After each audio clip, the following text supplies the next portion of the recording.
안녕하세요. 강원도 전역에 계신 수험생 여러분 반갑습니다. 오늘 인문 논술과 관련돼서 강의를 맡게 된 교사 김경래입니다. 다시 한번 인사드리겠습니다. 자, 이제 수능이 한 40여일 남은 이 상황이 됐죠. 수시와 관련된 사항들이 이미 다 진행이 됐을 거고 대입은 이미 시작된 상태입니다. 그래서 오늘 그 다양한 전형 중에서 논술과 관련돼서 우리가 어떻게 하면 효율적으로 대응할 수 있을지 알아보는 시간을 가도록 하겠습니다. 특히 저는 뭐 인문 논술과 수리 논술 중에서 인문 파트 부분을 여러분들께 설명해 드리고 오늘 첫 시간은 개관을 먼저 살펴보도록 하겠습니다. 자, 오늘 그러면 어떤 수업 내용을 할 거냐면요. 보는 바와 같이 논술이란 무엇인지, 자, 잠시만요. 논술이란 어떤 것인지. 그러니까 우리가 단순하게 논술이라고 생각하면 들어만 봤지 정확하게 이해를 못하고 있잖아요. 논술이 무엇인지 한번 알아볼 거고요. 그리고 두 번째, 실제 각 대학에서 어떻게 실시되고 있는지 그 현황에 대해서 좀 살펴보겠습니다. 자, 그것과 함께 인문 논술들의 전형 요소들을 우리가 파악해 보면서 어떻게 대응할지도 함께 볼 거고요. 네 번째, 인문 논술의 논제 유형. 이제 본격적인 거죠. 어떻게 논제가 형성이 되어 있고 그 형성된 것에 대해서 어떻게 대응할 것인가를 살펴보기 위한 출발점을 갖도록 하겠습니다. 자, 그리고 궁극적인 목표는 인문 논술을 우리가 실제로 가서 응시해야 되는 입장입니다. 뭐 3학년은 당연할 거고요. 뭐 향후 준비하는 1, 2학년 학생들 같은 경우도 미리 알아두면 선생님이 이걸 공부하다 보니까 야, 요거는 1, 2학년 때 조금 알았으면 하나의 돌파구가 될 수 있겠다라는 생각이 들었어요. 관련된 대비 방안도 함께 알아보도록 하겠습니다. 자, 그러면 천천히 알아볼까요? 자, 먼저 챕터 1입니다. 자, 논술이란 무엇인가? 자, 일반적으로 논술이라고 뭐 얘기하면 국어적인 것만 생각하잖아요, 사실상. 근데 그렇지는 않고요. 제가 이렇게 하다 보니까 논술이라는 건 큰 틀에서 얘기하면 논리적으로 서술하는 것이더라고요. 그래서 제가 그 사전적 정의를 살펴봤습니다. 일반적으로 논술이라고 하면 글의 내용이나 그 내용을 서술할 때 그 내용이 일관성이 있고 라고 써 있습니다. 그리고 인과관계가 맞아 떨어지며 주장을 뒷받침하는 근거가 명확한 것을 말한다 라고 얘기되어 있습니다. 그런데 이 이야기가 굉장히 복잡하죠. 이 이야기가 굉장히 보편적이면서 쉬운 것 같지만 사실 학생들 여러분들 입장에서 그리고 선생님인 제 입장에서도 이거 뭐지? 라는 생각이 듭니다. 그런데 이 내용을 들으면 정확히 이해되실 거예요. 그냥 의사 전달을 명확히 하는 것을 논술이라고 생각하시면 좋을 것 같아요. 그러면 출제자가 어떤 목적성을 가지고 문제를 제기할 거란 말이죠. 그 문제에 따라서 우리가 어떻게 대응하느냐, 그리고 내 의견을 어떻게 논리적으로 전달하느냐, 이것이 논술이다 라고 생각하시면 크게 달라질 것이 없다고 봅니다. 자, 그러면 논술 실시는 어떻게 되고 있냐? 현황부터 먼저 살펴보죠. 보면 이 표에서 제가 정리를 해놨는데 인문 논술입니다. 우리가 하는 것이.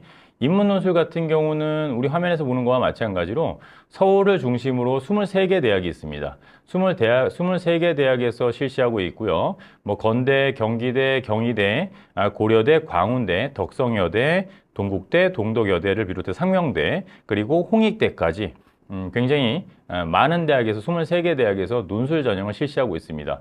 그리고 그 이후 그 외 지역에서 인천이라든가 경기 그리고 여러 지역에서 또 논술을 실시하고 있는데 뭐 작년과 올해가 큰 차이는 없어요. 사실상 큰 차이는 없고 한 11% 내외로 논술 전형을 뽑고 있는데 전체 인원에서 학교로 치면 총 44개 대학에서 실시하고 있습니다. 다만 빨간색으로 표시해 놓은 대학들은 신설대학들이라고 보시면 돼요.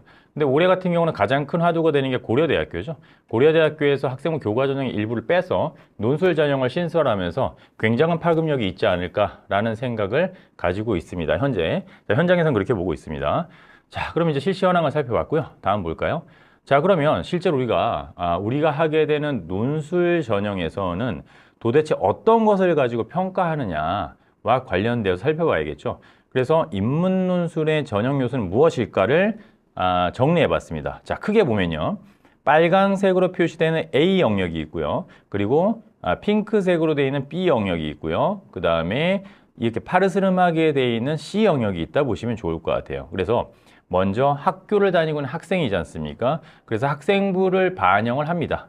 학생부를 아예 반영하지 않는 것이 아니에요. 이게 착각입니다. 학생부를 반영하고요. 학생부를 반영하는 큰 틀이 하나가 있고요.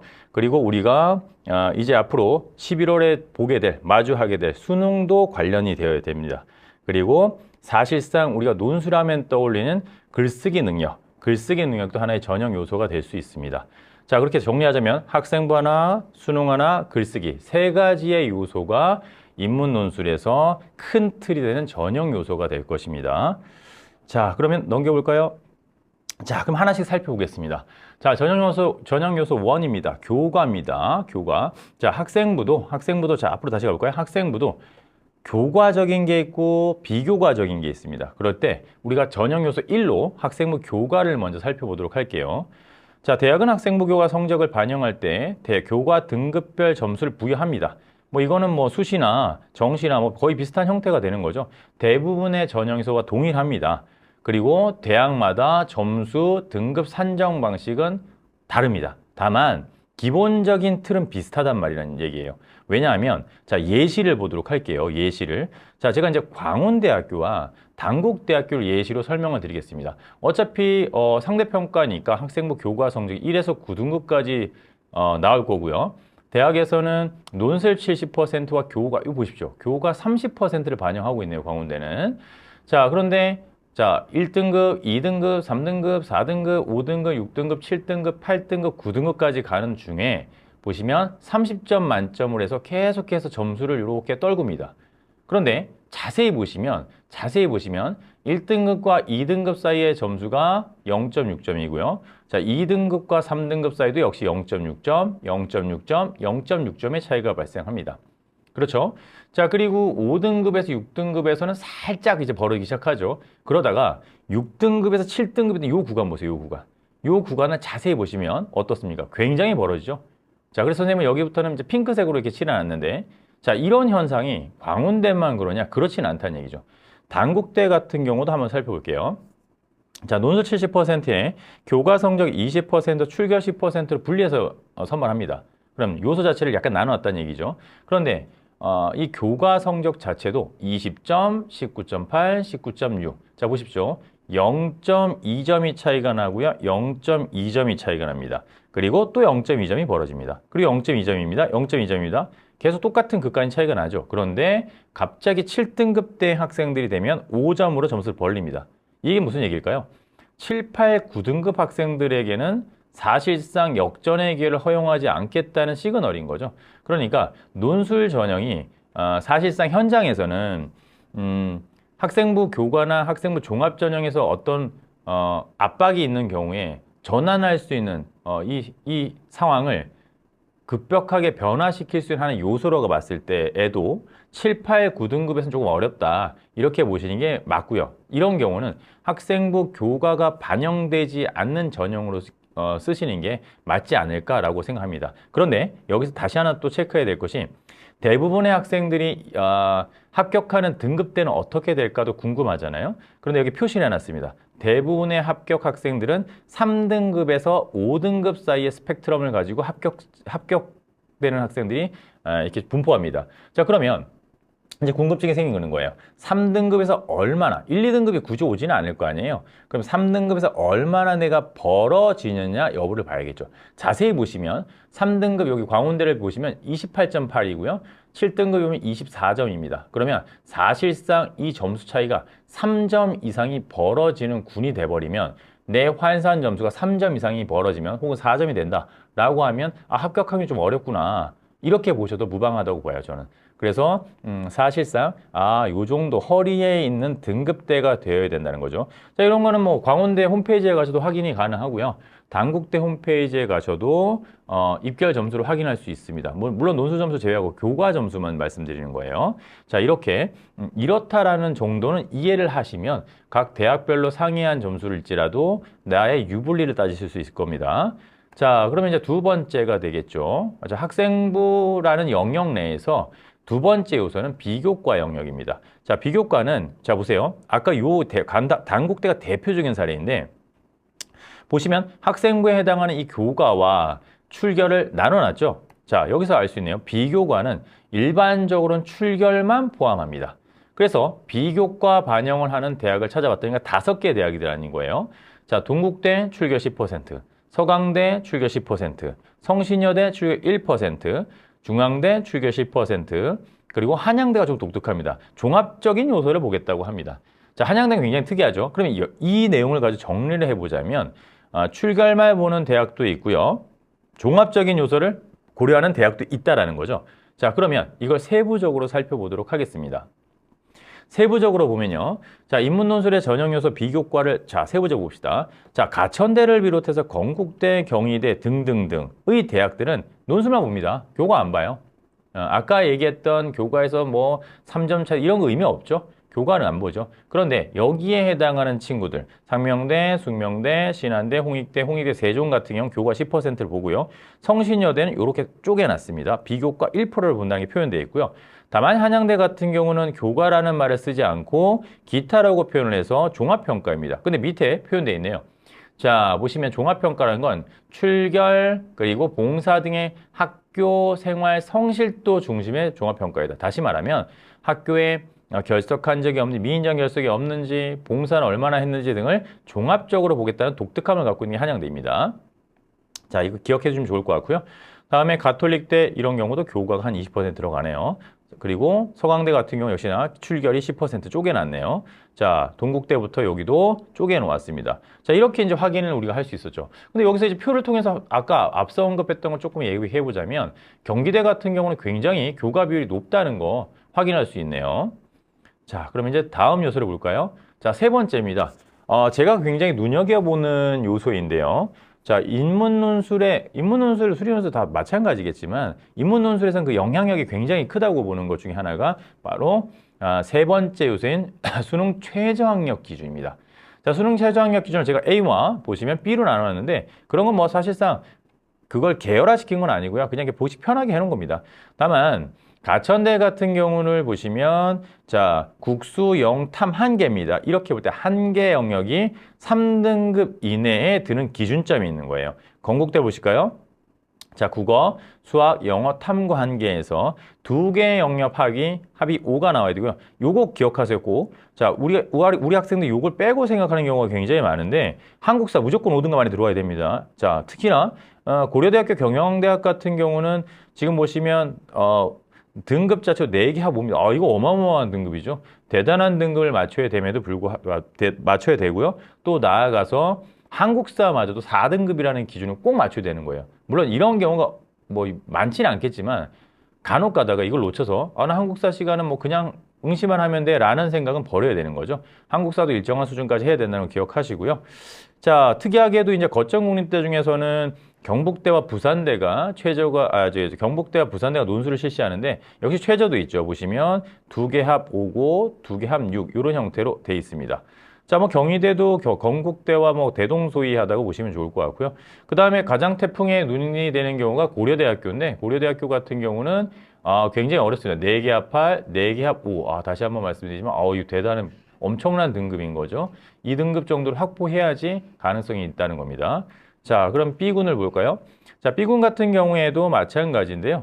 2개 7, 2개 4, 부산대, 거점국립대임이 굉장히 높습니다. 자, 이렇게 이루어지고 있네요. 이거 쭉 눈으로 보시면 될 것 같습니다. 자, 최저를 반드시 중요시 여겨야 되는 거 다시 한번 강조합니다. 자, 여기는 뭐 세 번째 세종대로부터 숙명여대, 숭실대 같은 경우도 이렇게 저희가 정리를 해 놓았습니다. 2개 5, 그 다음 2개 5, 2개 5. 그러니까 대부분은 2개 5 정도나 6 정도가 굉장히 보편적인 거죠. 보편적인 형태가 되고, 중앙대 같은 경우가 독특하게 3개 합 6입니다. 3개 합 6. 그러니까 수능에서 어떤 자기가 장점이 있다, 강점이 있다라고 하면 이것도 하나의 요소로 될 수 있지 않을까라는 생각했고요. 특히나 중앙대 같은 경우 수시도 마찬가지였지만 학생부 종합이나 학생부 교과도 마찬가지였지만 영어 2등급을 1등급으로 처리해 줍니다. 요거는 영어에서 약간의 약점이 있는 친구들이 생각해 볼 수 있는 요소가 아닐까라고 생각합니다. 그 다음에 외대는 어렵습니다. 외대는 보시면 2개 합 4거든요. 굉장히 높게 지금 설정이 돼 있다는 걸 확인할 수 있겠네요. 자, 그 다음에 이제 네 번째입니다. 요게 이제 사실상 나눠야죠. 보시면 여기는 최저가 없어요.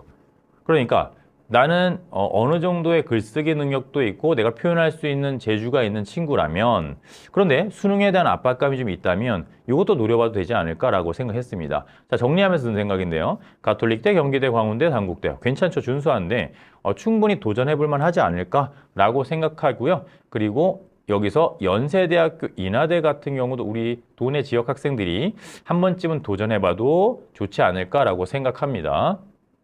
자, 그러면 최저가 있는 경우와 최저가 없는 경우를 통해서 전형 요소 3번인 수능 최저에 대해서 한번 알아보았습니다. 자, 그럼 이제 인문 논술의 논제 유형을 살펴보도록 하겠습니다. 자, 인문 논술의 논제 유형. 그 사실상 글쓰기가 하나의 전형 요소가 될 텐데 그걸 세부적으로 지금부터 보겠다는 의지죠. 자, 우리가 보통 수능도 1번, 2번, 3번, 4번, 5번이 있고 뭐 엄매가 있고 화작이 있잖아요. 또 미적이고 확통이 있잖아요. 똑같습니다. 글쓰기도 인문 논술도 논제 자체의 유형이 있더란 말이죠. 굉장히 보편적인 형태의 언어 논술 같은 경우가 굉장히 많은 부분을 차지하고요. 가톨릭대, 경희대, 특히 경희대 같은 경우는 인문 체육과 그리고 사회를 분리해서 선발합니다. 보시면 분리해서 선발하는데 스타일이 완전 다릅니다. 그래서 경희대, 광운대, 덕성여대, 동국대, 부산대, 세종대를 비롯하여 숭실대, 인문부터 해서 이렇게 이만큼의 대학들은 언어 논술을 실시합니다. 자, 두 번째 유형인 여기선 특별한 건 없고 이것만 기억하시면 돼요. 도표 그래프가 들어간다. 그러니까 대표적인 도표 그래프의 학교는 바로 건국대죠. 건국대 같은 경우는 인문사회 1과 인문사회 2를 출제하는데 인문 논술에서 인문사회 1 같은 경우는 도표 그래프를 주고 그 문제 현상을 해석하는 형태가 출제된다는 얘기죠. 따라서 자기가 어느 정도 학생 본인이 스스로 판단할 때 이런 현상을 이해할 수 있다는 장점이 있다면 도전해봐도 되지 않을까라고 생각하고요. 그것과 비슷한 형태로 출제되는 학교들이 서강대를 비롯해 성균관대학교, 연세대 서울, 인하대, 그리고 한국항공대까지 이어지고 있습니다. 자, 그리고 자 이제 수학이 들어가네요. 자, 웬 수학이야 라고 하지만 대부분 자세히 보십시오. 인문사회 2, 사회, 경상, 그 다음에 인문2, 경영경제, 그 다음 이학, 상경. 자세히 보시면 우리가 보통 경상 혹은 상경계열이라 불리는 경영학과 계열, 경제학과 계열의 학과들은 수리 논술 일부러 본다는 얘기죠. 그러니까 인문계열에 대한 이해도가 있는 상태에서 수학의 장점이 있다면 이런 유형에 도전해보는 게 맞다라고 보실 수 있을 것 같아요. 이거 풀어봤는데 굉장히 어렵더라고요. 다음에 수리 논술을 보는 경우도 있고요. 자, 영어 제시문을 활용하는 경우가 있습니다. 대부분의 영어 제시문이 나오지 않는데 영어 제시문이 활용되는 경우도 있습니다. 연세대 같은 경우가 대표적이고요. 그리고 이대 같은 경우 외대 인문계열에서 영어 지문이 나옵니다. 다만 영어 제시되어 있는 지문을 보면 엄청나게 해석이 어렵거나 그렇지는 않아요. 뭐 수능 특강보다는 조금 난이도가 낮다 이렇게 보셔도 되고요. 어렵지 않게 일반적인 학습량이 있으면 도전할 수 있는 수준이다 라고 보시면 될 것 같습니다. 자, 그리고 독특한 경우입니다. 이건 교과 논술, 약술형 논술인데 대표적인 사례가 수학을 포함하긴 하지만 가천대 같은 경우죠. 가천대 같은 경우는 이렇게 빈칸이 탁탁탁 주어집니다. 그럼 읽고 거기서 요구하는 빈칸을 탁탁탁 채워가면 각각의 하나씩 점수를 획득해서 총점을 만들어가는 과정이라고 보시면 돼요. 물론 뭐 그거 같은 경우 10문제가 있으면 인문계열은 뭐 7대3이고 자연계열은 3대7이다 뭐 이런 특성이 있긴 하지만 어찌됐든 간에 빈칸 채우기 형태이다. 그걸 약술이라고 표현했다. 이렇게 이해하시면 좋을 것 같습니다. 그래서 수학을 포함하는 경우가 가천대, 삼육대, 수원대, 한신대고요. 그 다음에 수학을 포함하지 않고 인문계를 선발하는 게 고려대, 세종, 그 다음에 한국기술교대 정도가 있습니다. 자, 이렇게 해서 인문 논술의 논제 유형도 우리가 살펴보았습니다. 자, 그럼 이제 진짜 본격적으로 야, 인문 논술은 그러면 어떻게 할 거야? 그 대비 방안에 대해서 한번 살펴보려고 해요. 그런데 출발점 사고를 좀 정리를 하고 가야 될 것 같습니다. 도대체 무엇이 어떻게 출제될까? 어찌됐든 간에 이건 단순하게 수업 시간에 자, 여러분 오늘 가을에 대해서 글 써볼까? 이런 글은 아니라는 얘기죠. 그러니까 반드시 목적성이 있을 거란 말이죠. 그러니까 무엇이 출제되고 어떻게 출제될까를 반드시 확인해야 됩니다. 자, 그래서 제가 출발점 사고로 무엇이 어떻게 출제될까를 화두로 던집니다. 자, 그럼 두 번째를 보실까요? 자, 그러면 자, 출제되는 것들을 정리해 볼게요. 자, 고등학교 교육과정의 범위와 수준 내에서 출제한다. 이거 뭐 굉장히 노멀한 얘기죠. 그런데 뭐 우리가 배운 수준에서 뛰어넘는 얘기는 안 나옵니다. 그러니까 준비하는 과정에서 출발점이 되는 거죠. 자, 국어과의 경우 국어, 화법과 작문, 독서의 성취 기준은 논술고사의 평가 요소와 직결되며 그러니까 굉장히 어떤 이야기 요소가 들어갈 수 있지만 큰 틀에서는 국어적인 왜? 글쓰기이기 때문에 그 틀에서 벗어나지는 않는다는 거죠. 왜? 읽어내고 글을 써야 되니까요. 그리고 국어, 독서, 문화, 언어와 매체의 교과서의 많은 수의 대학이 논술, 재심을 활용됩니다. 아, 이거는 진짜더라고요. 제가 이번에 이제 이 수업을 준비하면서 또 혹은 재시문 면접까지 연결시켜 본다면 그런 요소들을 보면 대부분의 출발점이 되는 게 교육과정 내에서 어느 정도 저희가 뽑아내야 되잖아요. 그럼 교육과정 내에서라는 건 결국 교과서라는 범주 내라는 거예요. 그래서 그 재심으로 활용된다는 점. 따라서 학교 교육과정 내에서 된다는 얘기는 내가 충분히 도전할 수 있다라고 보시면 될 것 같습니다. 자, 그러면 거기에서 이제 약간의 양념적인 어떤 주제적인 요소가 되는 게 저는 그렇게 생각해요. 사회, 도덕과의 과목들이 논술과 내용 요소로 활용된다. 이렇게 표현했습니다. 아, 그러면 주제적인 요소를 연결시킬 때 조금 더 뾰족하게 만드는 요소가 사회 및 도덕 교과서들이 아닐까라고 보실 수 있고요. 통합사회, 경제, 정치와 법, 사회문화, 윤리와 사상 등의 교과서의 제시문이 빈번하게 출제된다. 그러면 그것이 실제로 맞는지는 이 표를 통해서 확인해 볼 수 있습니다. 자, 보시면 가톨릭 대학교가 이제 샘플링 해갖고 온 건데요. 보시면 자, 사회문화의 일부와 그리고 윤리와 사상의 일부를 던져놓은 거죠. 또 건국대 인문사회원입니다. 자, 통합사회 교과서 일부를 발췌합니다. 마찬가지로 인문체육은 자, 경희대 같은 경우는 생활과 윤리고요. 광운대 같은 경우는 여러 가지 형태가 이렇게 섞여 있는 거죠.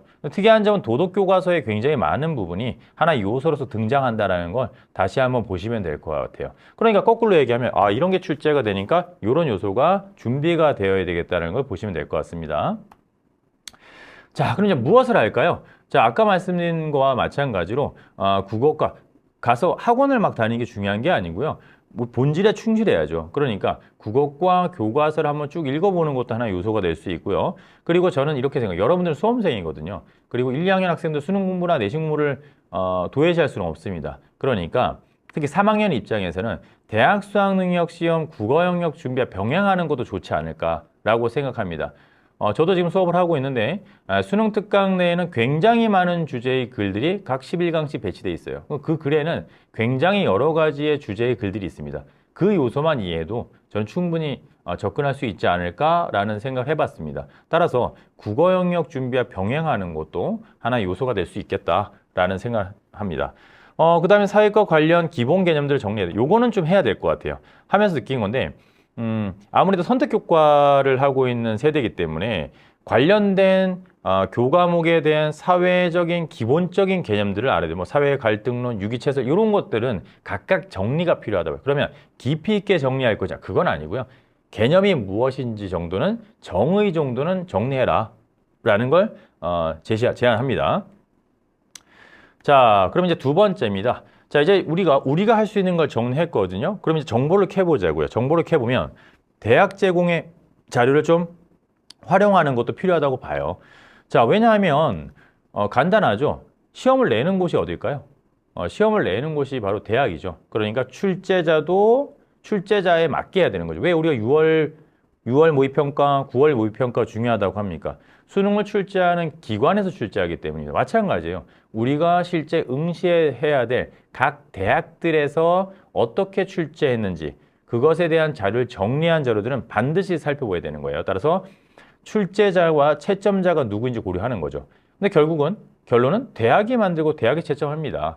따라서 그 관련된 평가 보고서가 너무너무 중요한 우리에게 요소가 되는 거예요. 그 대표적인 사례가 각 대학에서 봄쯤에 발표하는 선행학습 영향 평가 보고서라는 게 있습니다.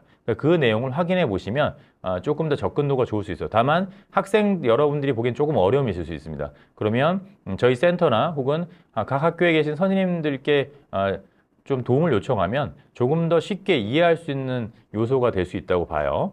자, 그리고 요즘은 너무 잘 나오더라고요. 논술 전형 가이드북. 뭐 나온 지가 꽤 됐죠. 그런데 이걸 유심히 보는 사람이 없어요. 하나씩 꼼꼼하게 보다 보면 지금 얘기한 사항들이 조금 더 구체화될 겁니다. 구체화됩니다. 자, 그리고 저는 굉장히 중요한 중에 하나가 바로 모의 논술입니다.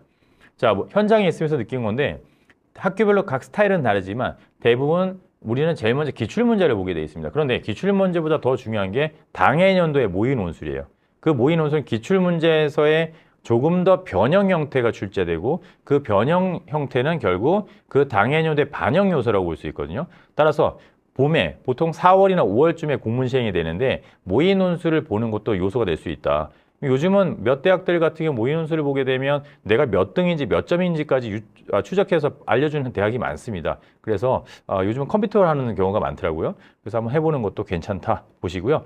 또 요즘 이 논술 가이드북과 함께 또 어떤 게 있냐면 논술해설 영상들도 나와 있습니다. 그래서 그걸 꼼꼼하게 한번 챙겨 보시는 게 조금 더 좋은 점수를 획득해서 논술을 통해서 대입에 진학하는 하나의 장치가 될 수 있다고 봅니다. 그리고 마지막으로 지금 제가 하고 있는데 다른 선생님이 하던 누가 하던 간에 학교 TV에서 저희 센터에서 만듭니다. 그 논술 기출 풀이가 있으면 그걸 활용하시면 조금의 도움이 되실 것 같습니다. 자, 그 다음에 그러면 이제 저희가 해야 될 건 다 한 거예요. 근데 여기서 끝날 거냐? 이건 사전 작업이고요. 제일 중요한 게 남았죠. 바로 연습입니다. 자, 연습을 해야 되는데요. 자, 세 가지 적어왔어요, 제가. 논제 분석해야 되고요. 실전 글쓰기 해야 되고요. 반복 연습해야 됩니다.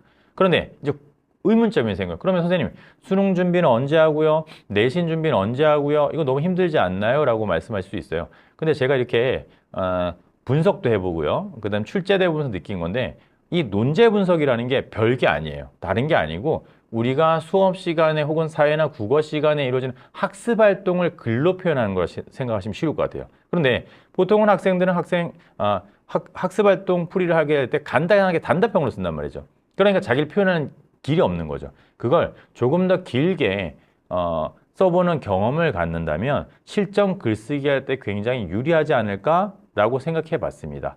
자, 그럼 여러분, 그러면 그걸 한 번만 하면 될까요? 아니죠. 계속해서 반복해야 되는 거죠. 반복. 아까 말씀드린 대로 기출문제 반복도 중요하지만 그것이 실현되려면 누적된 역량이 필요하겠죠. 누적된 역량은 결국 수업 시간에 특히 1, 2학년 학생들은 잘 들어주십시오. 1, 2학년 같은 경우는 통사부터 해서 다양한 수업이 있으니까 수업에 적극적으로 참여하셔서 그걸 누적적으로 자꾸 길러나가는 겁니다. 매일매일 쌓아서. 자, 그런 과정이 필요하지 않나라고 생각합니다.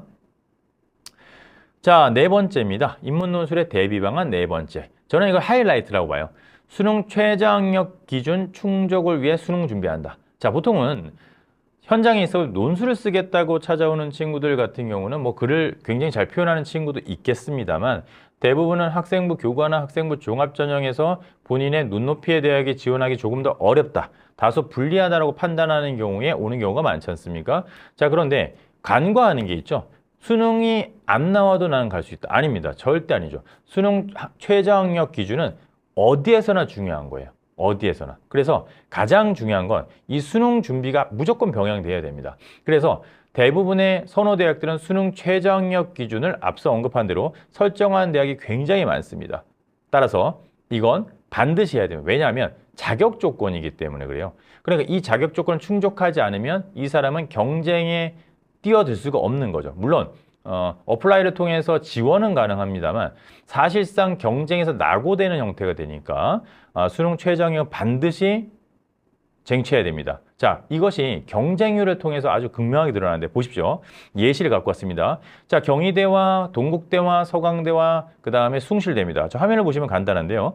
자, 경희대 같은 경우 보십시오. 최초 경력 어마어마합니다. 77.5대 1입니다. 이건 뭐 누가 내가 된다는 보장을 할 수 없죠. 다만 실질 경쟁률에 갔더니까 보세요. 최저학력 충족자를 기준으로 봤더니까 36대 1로 떨어집니다. 자, 동국대 볼까요, 그러면? 거의 64대 1이군요. 엄청납니다. 그런데 여기서도 수능 최저학력 충족자를 봤더니까 14대 1로 떨어져요. 그리고 서강대는 더 극명해지는데요. 숭실대와. 자, 보시면 여기는 더 정확한 데이터를 발표했더라고요. 수능 최저학력 기준 충족자와 그리고 충원합까지 반영했을 때 경쟁률을 뽑아보면 놀랍습니다. 80.56대 1이었던 경쟁률이 19.63대 1이 됩니다. 이거는 뭐 마법이죠. 그러니까 여러분들 경쟁을 줄여가는 게 합격에 가까이 가는 길이거든요. 숭실대도 마찬가지 21.63대 6.5대 1까지 떨어졌어요. 그럼 어떻게 해야 되겠습니까? 수능 최저를 반드시 충족해라. 수능을 반드시 같이 병행해라. 라는 말씀을 드립니다. 자, 제가 오늘 먼저 개관에 대해서 말씀드렸는데요. 인문논술이라는 것 자체에 이제 도전하시려고 하는 여러분들, 저는 적극적으로 응원하고요. 하나의 중요한 요소를 잘 잡으셨다 이렇게 판단합니다. 그래서 여러분들이 오늘 있었던 강의를 쭉 떠올리셔가지고 요소랑 그리고 어떻게 대응해야 되는지 그리고 가장 중요한 수능 최저를 어떻게 병행해서 공부해야 되는지 모색하셔서 꼭 좋은 결과로 이어지시길 바라겠습니다. 그리고 추후에 저희가 지속적으로 각 대학별로 기출문제나 모의 논술을 풀이를 해드릴 겁니다. 그 방송도 열심히 같이 참여해 주시면 큰 도움이 되실 거라 봅니다. 지금까지 강원진학지원센터 교사 김경래였습니다. 감사합니다.